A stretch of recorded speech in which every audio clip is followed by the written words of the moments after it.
आज का ये एपिसोड शुरू करने से पहले एक छोटी सी बात।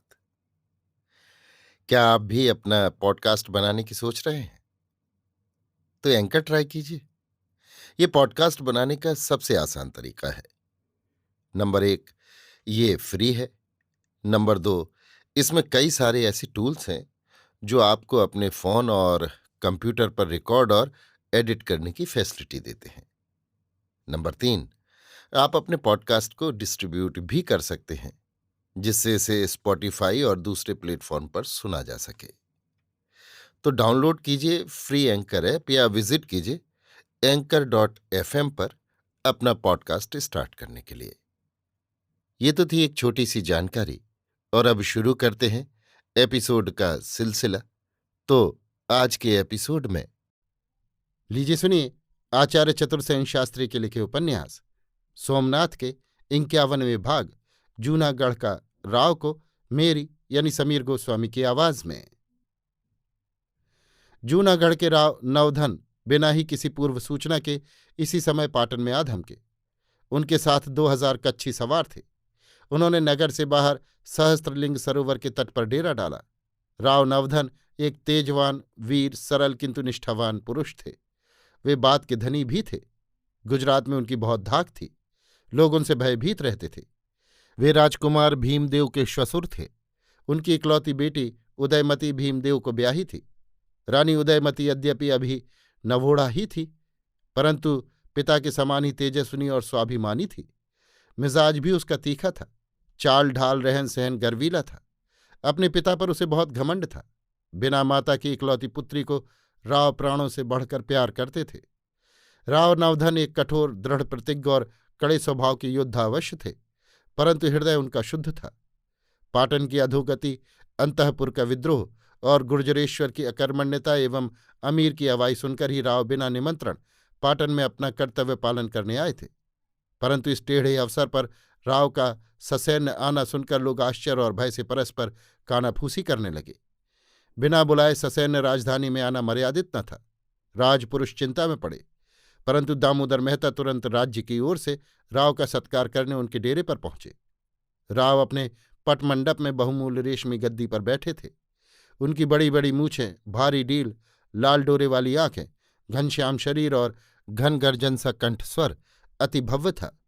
उनके आगे गद्दी पर जड़ाऊ मूठ की नंगी तलवार रखी थी तथा राव के हाथ में रुद्राक्ष की माला थी। दामोदर को देखकर राव नवधन ने ऊंचे स्वर में हाथ ऊंचा करके कहा, आओ मेहता, बैठो बैठो। दामोदर ने निकट जा हाथ जोड़कर कहा, महाराज, सूचना भी नहीं भेजी, चुपचाप पधारे। घर आने के लिए सूचना कैसे? कहो, पाटन पर कैसी बीत रही है भाया?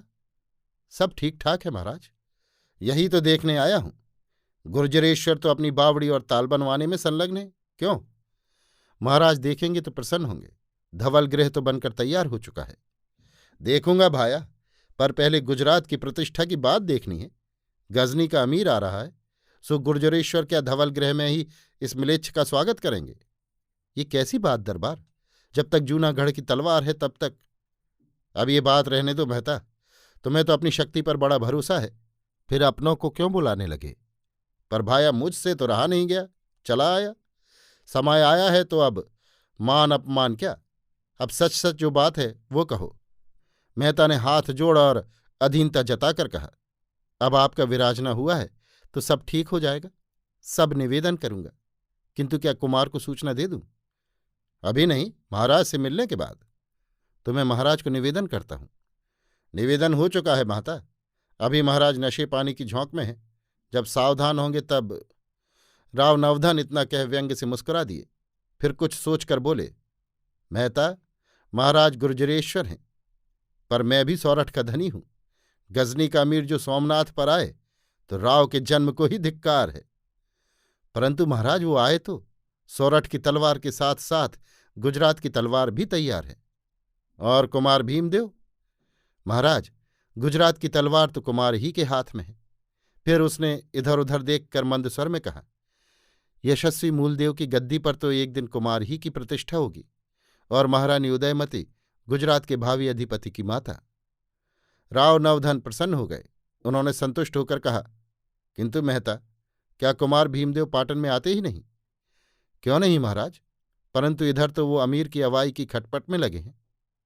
तो भाया कुमार को सूचना भेज दो और घर बाहर के सब सगे संबंधियों को भी बुलाओ। केसरदेव मकवाना पर अभी एक साढ़नी रवाना कर दो। अरे भाई, ये तो धर्म पर तलवार है। हाँ, राजपुत्र दुर्लभदेव का क्या समाचार है? सुना है उन्होंने संन्यास लिया है। राज संन्यास महाराज? मेहता ने हंसकर कहा। महाराज कुमार योग और भोग दोनों ही का आनंद लाभ कर रहे हैं। और तो कुछ बात नहीं है मेहता। सोरठ का राव गुजरात की घरू राजनीति में उतरे, ये दामोदर को रुचा नहीं। उसने बात को उड़ाकर कहा, महाराज जब पाटन में पधारे ही हैं तो सब स्वयं देखभाल लेंगे। पर सुनता हूं दुर्लभदेव ने खूब सैनिक तैयारी की है। सिद्धपुर की रक्षा का भार भी तो उन पर है। आखिर सिद्धपुर गुजरात का मुख है। ठीक है मेहता। दामोदर प्रणाम करके उठ खड़ा हुआ। उसने पुनः हाथ जोड़कर कहा, तो मैं साढ़नी सवार रवाना करता हूं। राव ने सत्कार से दामोदर को विदाई दी और गद्दी पर बैठकर माला फेरने लगे। अभी आप सुन रहे थे आचार्य चतुर्सेन शास्त्री के लिखे उपन्यास सोमनाथ के 51वें भाग जूनागढ़ का राव को मेरी यानी समीर गोस्वामी की आवाज में।